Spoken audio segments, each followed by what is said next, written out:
दिल ये गमगीन है अगर तो क्या, रात संगीन है अगर तो क्या, सुबह आएगी नूर बिखरेगा, खेलते खेलते सफ़र अपना मंजिलों का पता बताएगा। नमस्कार दोस्तों, बेबाक भाषा में आपका स्वागत है। इस समय मैं मौजूद हूँ गौहर रज़ा साहब के साथ। उनकी किताब सरकशी सबके सामने आई है, इस पे चर्चा चालू है। लेकिन सबसे अहम बात, गौहर जी, आप शायर हैं, आप वैज्ञानिक हैं, साथ ही साथ आप ऐसे जागरूक नागरिक हैं जो इस किताब के ज़रिए ऐलान कर रहे हैं कि सरकशी की तमन्ना अब हमारे दिल में है। ये जो नारा है ये 2026 में आ रहा है। ये नारा जब उठा था तो हम गुलाम थे। सरफरोशी के साथ सरकशी जी। सरफरोशी की तमन्ना अब हमारे दिल में है। और उस वक्त सरकशी को लेकर के बड़ी सारी नज़में लिखी गई, ये लफ्ज़ भी बहुत प्रचलित था।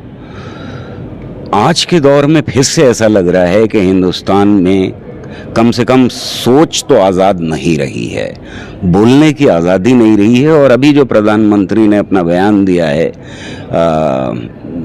दिमागी नक्सल का, वहाँ वो सोच को भी कैद कर लेना चाहते हैं। किसी पर भी इल्ज़ाम लगाया जा सकता है बहुत आसानी के साथ कि भाई तुम सोच रहे थे, तुम दिमागी तौर पे, और उसको जो भी झेलना पड़े। फिर उसके बाद कोई भीड़ रास्ता चलते कह सकती है कि तुम सोच रहे थे इसलिए दिमागी नक्सल हो, सड़क के ऊपर, और उसके साथ कुछ भी हो सकता है।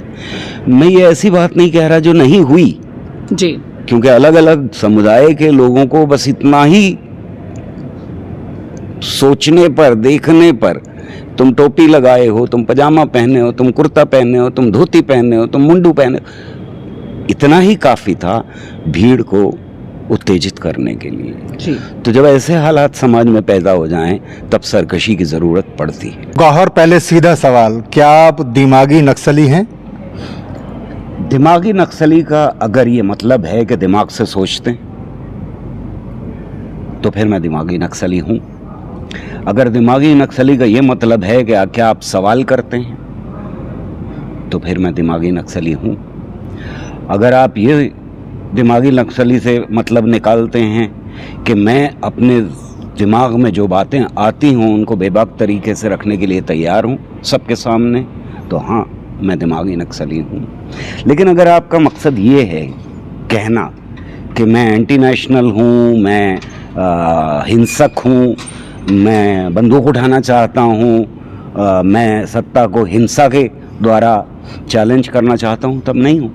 लेकिन आज अगर कोई मुझसे ये पूछेगा कि दिमागी नक्सली होने का क्या मतलब है, तो मुझे नहीं मालूम। ये लेबल तो किसी पे भी लगाया जा सकता है। आप यहाँ बैठे हैं, आपके हाथ में माइक है, कोई कहे कि नहीं आप दिमागी हाँ, वो लिस्ट उन्होंने जारी कर दी कौन कौन नक्सली हैं। मैं ये कह रहा हूँ, अगर ये किताब और 4 दिन बाद आती तो शायद इसका नाम सरकशी की जगह आप दिमागी नक्सल रख लेते। नहीं, तब भी सरकशी ही रखता है, इसलिए कि सरकशी का कैनवस बहुत बड़ा है। इसके ऊपर और कोई लेबल नहीं लगाना चाहता। मैं सरकश हूँ। मेरी नज़में सरकशी की तरफ इशारा करती हैं।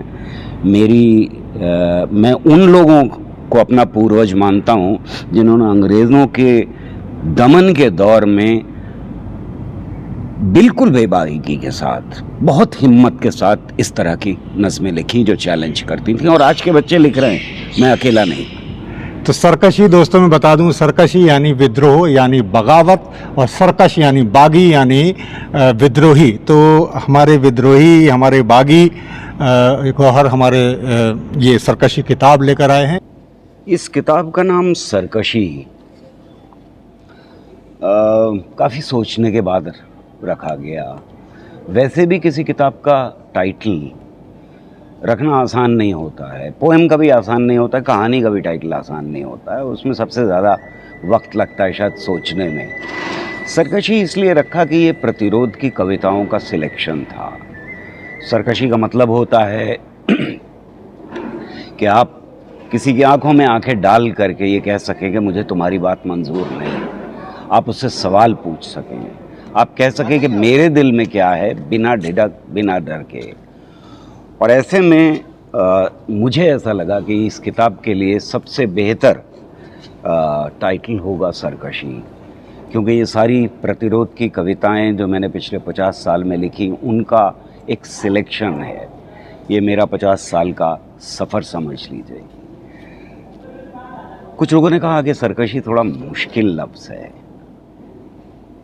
तो मैंने कहा कि कविताओं में बहुत सारे मुश्किल लफ्ज़ होते हैं।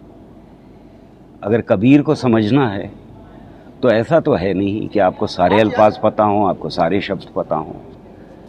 इसी तरह से बहुत सारी किताबों के टाइटल्स ऐसे हैं जिनको देखने के बाद आप में जिज्ञासा पैदा होती है कि भाई उनको जानने की कोशिश करें।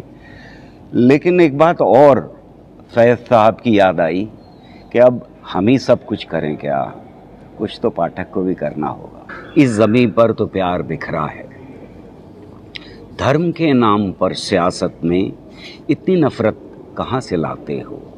इस ज़मीन पर तो प्यार बिखरा है जिसको कुदरत ने खुद संवारा है।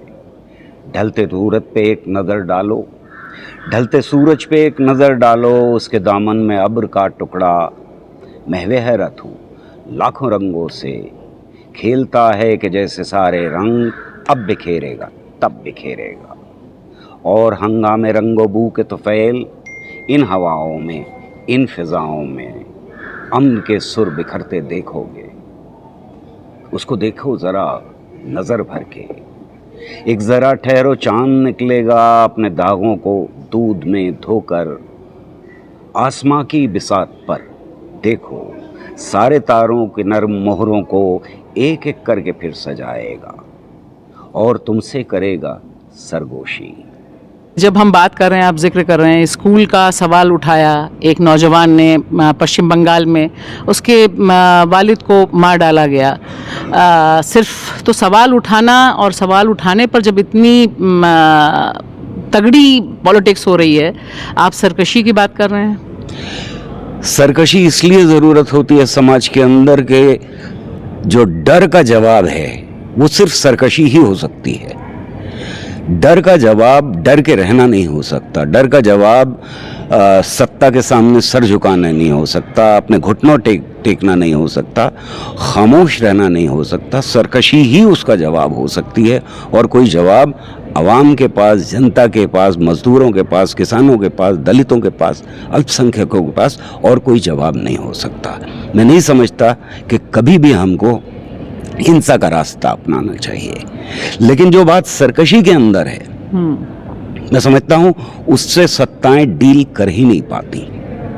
उनकी समझ में नहीं आता कि ये अहिंसक लोग सरकशी कर रहे हैं, जो बच्चों ने दिखा दिया, जो किसानों ने दिखा दिया, और अब स्कूल के तालिब इल्म दिखा रहे हैं। सुबह दम जल के घास पर देखो, सुबह दम चल के घास पर देखो, प्यार की धुन में लाखों बूंदों को, प्यार की धुन में लाखों बूंदों को अमन के गीत गाते पाओगे।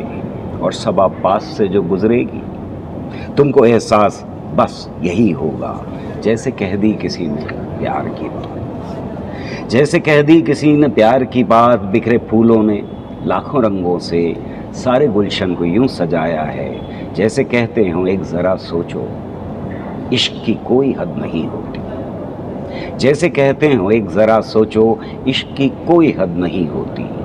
बहते दरिया की नरम मौजें हों या कि सहरा में रेत के ज़र्रे, पर्वतों की हसीन वादी या बिखरी बिखरी सी बर्फ़ की परतें, झूमते गाते सारे झरने भी हमको पैगाम अमन देते हैं। और चाहो तो आंखें बंद कर, और चाहो तो आंख बंद कर लो, दिल की आवाज़ को सुनो, पैहम धड़कने तुमको ये बताएंगी, इस ज़मीन पर तो प्यार बिखरा है।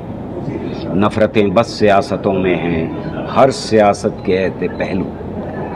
नफ़रतें बस सियासतों में हैं, हर सियासत के ऐसे पहलू को दिल से अपने निकालना होगा। अमन के आशिकी के पैकर में हर सियासत को ढालना होगा। तो इस किताब से आपको क्या उम्मीद है, क्योंकि आपकी विज्ञान वाली किताब बहुत चली, बहुत अलग अलग तबकों में उसमें चर्चा हुई, अब सरकशी से आपको क्या उम्मीद है? देखिए, मुझे उम्मीद ये है कि हमारी नई नस्लें उठेंगी, आज शायद इस किताब को पढ़ें लेकिन एक ऐसा समाज बनाएंगी जहां ये किताब रद्दी की टोकरी के लायक हो जाए, जहां किसी को सरकशी की ज़रूरत ना पड़े, जहां बात सुनी जाए, जहां नई नस्लों से बातचीत हो, जहां खुल के लोग कह सकें कि हमारे दिल में ये है, तुम्हारे दिल में क्या है, चलो बैठ कर के बातचीत करते हैं। एक ऐसा समाज जहां लोग बराबर होंगे, तब मेरे ख्याल में ऐसी नज़में की लिखने की ज़रूरत नहीं पड़ेगी। चलिए, तो उम्मीद करते हैं कि उस दिशा में हम बढ़ेंगे। बहुत बहुत शुक्रिया बेबाक भाषा से बात करने के लिए। सच जिंदा है। जब सब ये कहें खामोश रहो, जब सब ये कहें कुछ भी न कहो, जब सब ये कहें है वक्त बुरा, जब सब ये कहें ये वक्त नहीं बेकार की बातें करने का, जब सब ये कहें कुछ सोचो तो, जब सब ये कहें कुछ समझो तो, जब सब ये कहें कलियों का चटकना क्या कम है, फूलों का महकना क्या कम है, शाखों का लचकना क्या कम है, बिंदिया का चमकना क्या कम है, प्यालों का छलकना क्या कम है। जब इतना सब है कहने को, जब इतना सब है लिखने को, क्या जिद है कि ऐसी बात करो जिस बात में ख़तरा जान का। जब सब ये कहें खामोश रहो, जब सब ये कहें कुछ भी न कहो, तब समझो पतझड़ रुत आई, तब समझो मौसम दार का है, तब सहमी सहमी रूहों को ये बात बताना लाजिम है, आवाज़ उठाना लाजिम है, हर कर्ज चुकाना लाजिम है। जब सब ये कहें खामोश रहो, जब सब ये कहें कुछ भी न कहो, तब समझो कहना लाजिम है, मैं ज़िंदा हूँ, सच ज़िंदा है, अल्फाज अभी तक ज़िंदा हैं, अल्फाज अभी तक ज़िंदा हैं।